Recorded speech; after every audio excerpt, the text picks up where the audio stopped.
afternoon, everyone. My name is Sina. I am delighted to be your moderator for today's panel discussion on youth and in the media.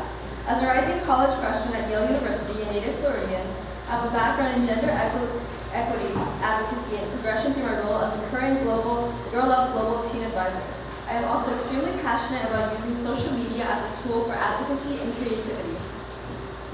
Today, we are joined by a diverse group of women who have successfully navigated the intricacies of social media and the internet to create impactful careers. Here are our panelists, Hana Olumi.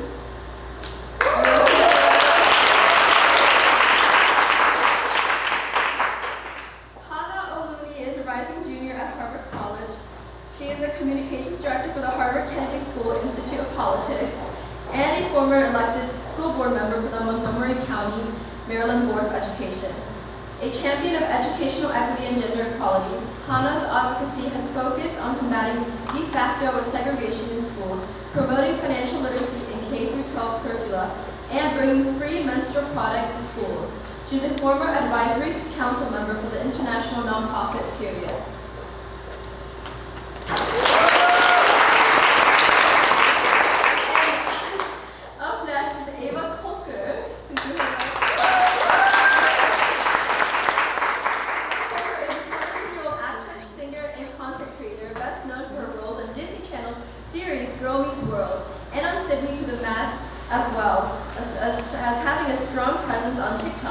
She focuses her content on lifestyle, beauty, fashion, travel, music, and telling stories about her life. Ava loves engaging and talking with her fans to get to know them better and to allow them to get to know her.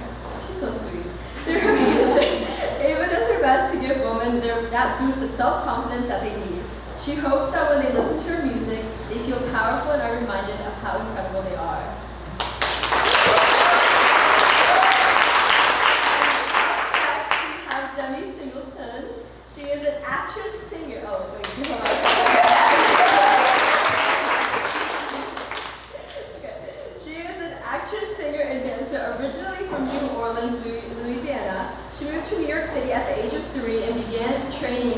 With New York's finest teachers in music, dance, and acting.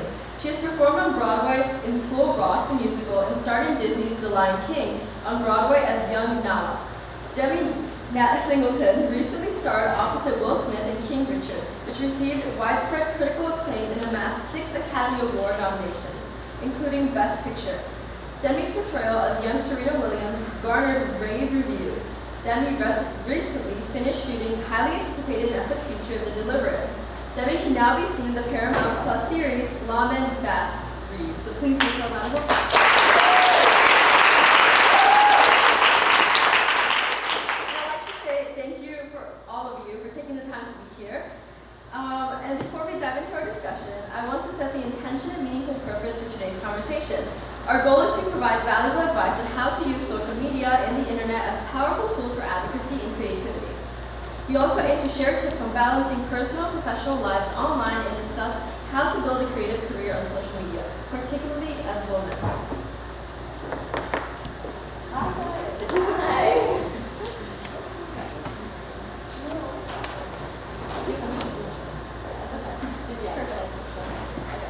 Okay. To begin, I'd like to ask each of you, how did you first realize the potential of social media as a platform for your advocacy or creative work? When did you realize that social media and the internet could be so influential to your careers or advocacy? And whoever wants to go next. Please start. Is it on? Hey, Cynthia, we can grab this mic too. Oh, okay. Sorry. It's okay. Please hold. Okay. Let's use both.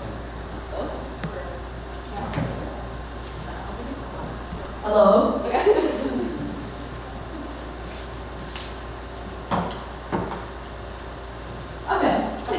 Sorry. Hi guys. I'm so excited to be here and see all of you faces.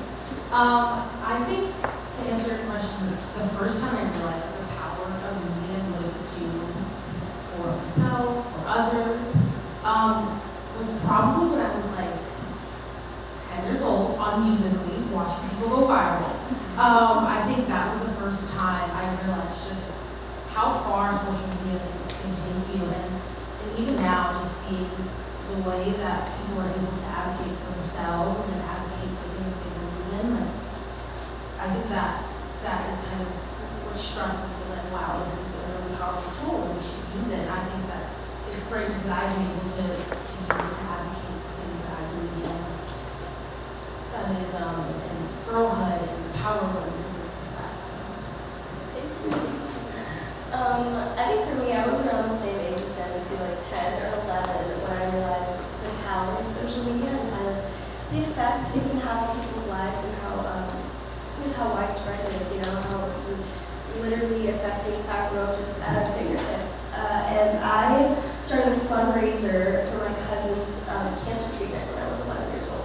And I think I knew that the way that I could affect and reach the most people was just by posting it on our platform and having my friends post about it as well. That's the beauty of it, is that when we add all of our platforms together, we can just reach so much of the world. And we were able to raise all of the money that we needed for his cancer treatment, and then he was able to get it. And that was really incredible, because in those times there's really not much that you can do.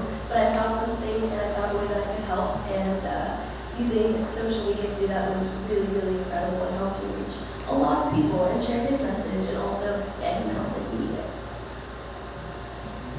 Yeah, so I grew up in the suburbs of Washington, D.C., and one of the reasons I loved growing up there so much is because it's incredibly socioeconomically diverse. So driving around my school district, you'll see these big, multi-million-dollar mansions, but then you'll also see really big public housing projects. And I have friends growing up in school who were both from those mansions and also who were struggling the poverty line. And one of the most memorable memories I have from my time in high school in particular actually happened in the girls' bathroom, where I had a lot of friends who, in girl code, would ask me for a spare pad or a spare tampon, and I would always give them one if I had one. But for some of my friends, it kind of became a very, very regular thing, right? They were asking me almost every single 3 or 4 weeks for a spare product. And eventually, after a few months went by, I checked on them and I was like, hey, what's going on? Like, why are you always asking? Like, is everything okay? And I had a few friends open up to me about the fact that, one, because of their parents' financial background, and also two, because of a very messy patchwork of laws that make menstrual products very inaccessible for women, they weren't able to afford products. So they were using paper towels, or they were using toilet paper, or one girl told me that she was using socks. And that really broke my heart. I was taken aback, I reevaluated everything that led me there, but it also really led me to think very critically about the fact that, first of all, why don't we have free menstrual products in schools? It seems kind of ridiculous that we provide toilet paper, but we kind of expect women to carry their own products around. And two, it very much struck me as an educational equity issue, which is something that I care very deeply about. When women don't have access to menstrual products, you end up missing class to look for one, or I even have friends who were skipping entire days or weeks from school because they didn't have access to products. And so I took to my local student government, I testified, I asked for products, they didn't listen, and so I took to the only other resource or tool I had at age 14 or 15 or whatever it was, which was social media. I had like maybe 800 followers, but posted videos about why it was unfair. I called out my school board. I tried to gain as much traction as I could using the only tool I had possible, and eventually was able to. This was when like TikTok was growing, picking up. So managed to get a few things viral in the right places and kind of the right people's hands to get some legislative change enacted. But it all started with a few clicks of my fingers and access to the right kinds of social media.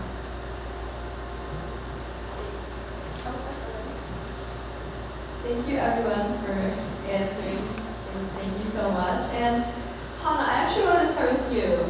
Jumping off of what you actually mentioned. So since your journey began with a vast experience advocating for educational policy and for menstrual policy, how did you leverage your digital content as a tool to promote advocacy? Like, can you go like a little deeper on that? Like, how do you manage all that? Yeah, definitely. So, as I said, my journey with educational equity policy really started with the menstrual product thing. But After kind of getting my first taste of legislative change, I was able to eventually get to the Maryland state legislature and get a bill passed that made it required for every single middle and high school in my state to provide free menstrual products by 2026, which is huge. That was my first taste. I got bit by the bug and really started realizing where I was living, in particular in the suburbs of DC, how much inequality was pervasive. And it stemmed a lot from racial inequality. We had a high school down the street from my high school that was 90% black, where the majority of students there were receiving meal assistance from our school and from the government. And then we had another high school, 1 mile down the other way, that was 90% white, where students were going to Ivy Leagues left and right, and that was kind of the expectation. And this was the same school district, the same budget that was funding both of these schools, and that just stood out to me as something that was grossly, grossly wrong.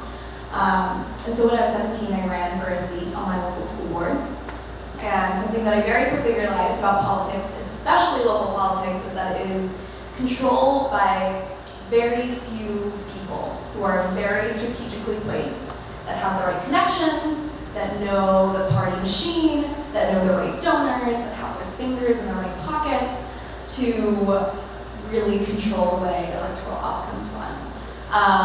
And especially in local government, the results of elections are often decided by very, very, very few people. And so while it's originally intimidating, I think, to kind of break into that space, because there are these adults that have the party platform and the donors and the connections, what I realized is that they didn't have the people. And the people are on social media.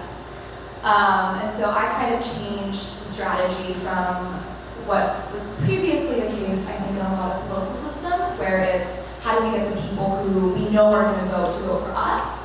I kind of changed that around and started thinking about how do we get people who don't care about politics, who don't know who's on their local government, who don't really care or know what's going on, to start caring.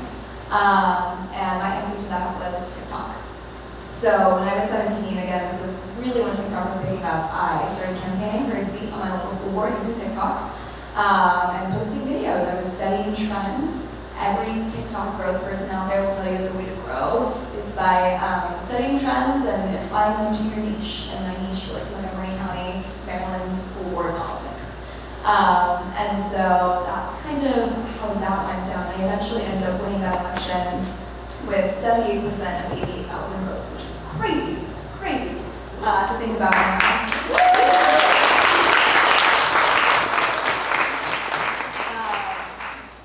And once I was elected, I think seeing that I was only able to get there because of social media and because I was a person of this generation, I really continued to emphasize using social media as a tool to destigmatize the entire political process. I think it's very intimidating for young people, but also especially young women to kind of approach that. But yeah, that's my journey. And since we're on the topic of TikTok and social media, Ava, I had a question for you. Balancing your personal and professional life on social media can be challenging. How have you approached your presence online? Can you share some strategies that have worked for you in maintaining this balance and staying true to yourself?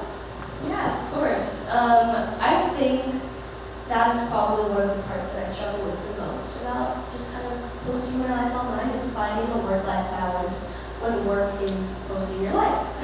Like, I'm kind of always filming and I'm always posting content, and I mean, everybody has their phones non-stop, you know, so sometimes I find it affecting me in ways that I just don't want it to. And I think that when I get burnt out or when I kind of just get too involved in social media, it's really important to recognize that and to just take a step back and disconnect and take mental health breaks. And I think that's whether you're the user and the audience or you're the creator, it's really important to just disconnect and like realize what's around you and touch grass, literally, like just step outside, go on a walk, don't use your phone, you know, work out or hang out with a friend, and don't see what other people are doing so much, because even as somebody who is a creator, I still compare myself to people online all the time and look at what an incredible life they have, Or like, oh my gosh, look at, like, I'm in bed doing sport now and this person is in Turks and Caicos. Like, what the heck? I don't even want to do school anymore. And it can be like unmotivating sometimes. And I just think, like, knowing when to disconnect and to take a step back and to take that time for yourself and for your mind is really, really important. So I do yoga, I do hot yoga, which is really difficult if you're not for the challenge. If you don't want to do the hot part, just do the yoga. I really recommend it. Also meditating sometimes. I find that I'm like most susceptible to it when, like, before bed, I really like listen and I kind of take in all the words, and it helps me get deeper sleep as well. Those two work for me. I can't journal, so I like to draw or paint. I, for some reason, like, cannot just write my feelings on a page if I'm talking to somebody. I also songwrite. That's like a really good outlet. Or if you want to try poetry, just different ways of kind of getting your words out there. I think there's so many just outlets. Finding creative outlets, though, is really, really helpful for your mind. Because when you keep it all inside for too long, that is when things can get negative in your mental headspace. So just finding creative outlets is really helpful for me.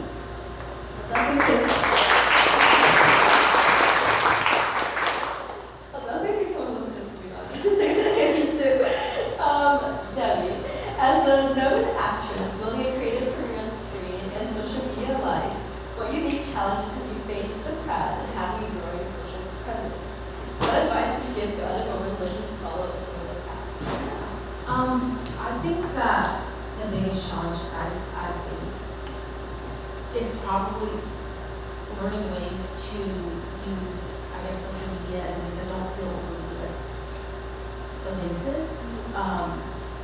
That has been, really challenging for me. I think as an actress, my initial thoughts were like, I just want people to know me for my art and for what I do. And I don't necessarily want to always be sure social media to share certain parts of my life, but I think over time I've come to realize that, especially in our generation, social media is such a crucial part of us, of our culture, of our society, and so learning how to use it in a way that doesn't feel like I'm almost disrupting the way I live is really important.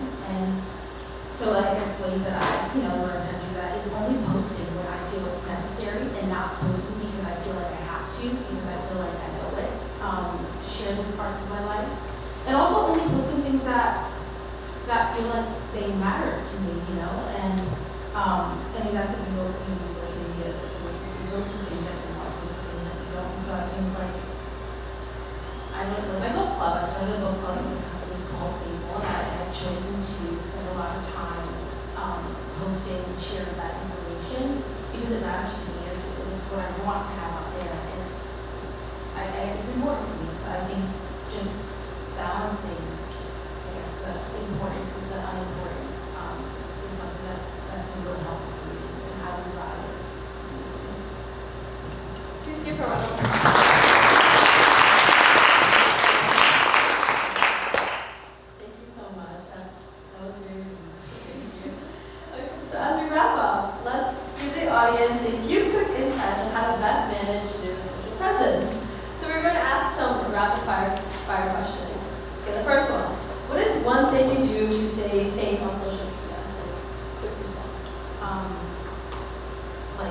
There's like this feature that you can put on, that's on Instagram where you can like block certain words, like keywords. Ooh, okay. That's something that I use. I'm 17, so I think that's something I've like sat down with them on. Like I thought, I should block that just for safety. Yeah, I was going to say the exact same thing. Filtering out keywords on all social media platforms is really important. Also, only posting if you want to post your location after you leave. Don't post it while you're there because that's a risk. So always post after you leave. That's a big tip that I can give as well. Those are definitely great tips. The other one I would add is two-factor authentication. Don't get hacked. Put that on. Thank you. And what is one thing you do to leverage social media for impact and change? Yeah, I guess I can start this one and pass it down. One thing that I love to do is, I think there's a real pressure now, I think Debbie was hinting at this, to say something about everything all the time when you're on social media, but sometimes it's just not your place, not your issue, not your time, and I think at skill that I've learned as I've grown older is knowing when to step up, but also knowing when to step back. And so sometimes there's an issue or something where it's, I know someone, or maybe there's a better voice that can highlight it better. So knowing when to highlight creators that align with your values that kind of can speak to things. I also think when you want to conduct change, it's really important the way that you approach it. Nobody wants anything shoved down their throat. So I think just being relatable or being vulnerable or just kind of sharing causes that are really important to you and why they're important to you. And so that people can see it and relate and be like, oh, I understand why this cause is important and why I should support it. And then people are then more motivated to support the cause that you think are important. So yeah, just kind of being vulnerable and showing an authentic side to yourself and opening up about why it's important to you. I think I agree heavily with what you guys said, but especially being authentic and sharing things in a way that feels authentic to you. Like for me, to open up and share topics that I feel are important is through my art, through acting. And as of now, most of my projects have been based off of true stories about Black stories, and those are topics that I think are really important to share. So for me, I do so through acting. Well, thank you all so much. You all actually answered one of the questions I had. So let's jump on to the next one. How do you see the future of social media evolving, and what advice would you give to the next generation of advocates and creators looking to make a contribution or impact to change? That's a good question. I think, we can already kind of see like the evolving nature of social media and technology, like through AI technology. I think that in many ways it can be a very useful and helpful tool, but it can also be harmful. And I think that sometimes it starts to get to a point where you're not as able to tell the difference between real or fake.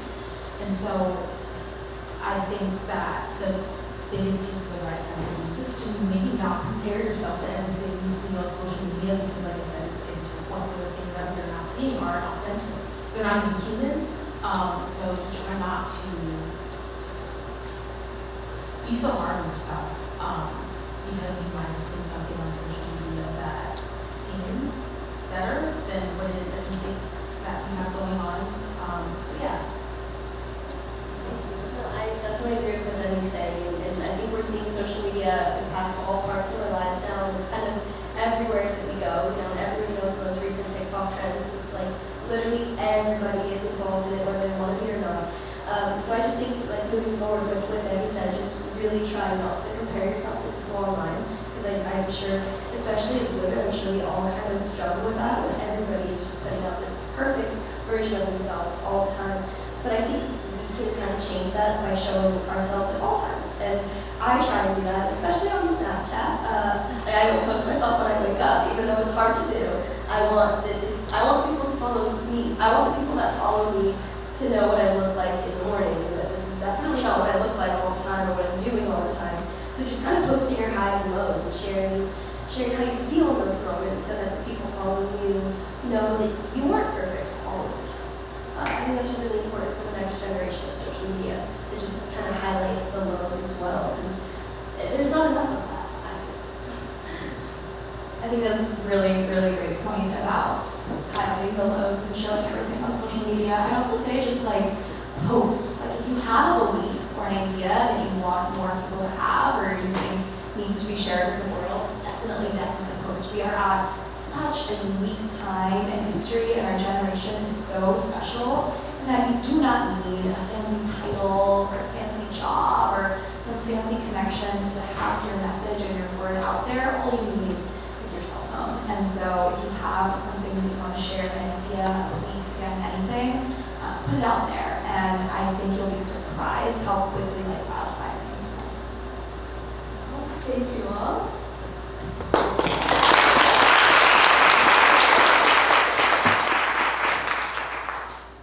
It's been inspiring to hear your stories and your advice. To our audience, I hope you leave this session feeling empowered to use social media as a tool for advocacy, creativity, and professional growth. Remember, you have the power to make an impact in this new and evolving digital age. Thank you for joining us, and let's give these amazing women another round of applause.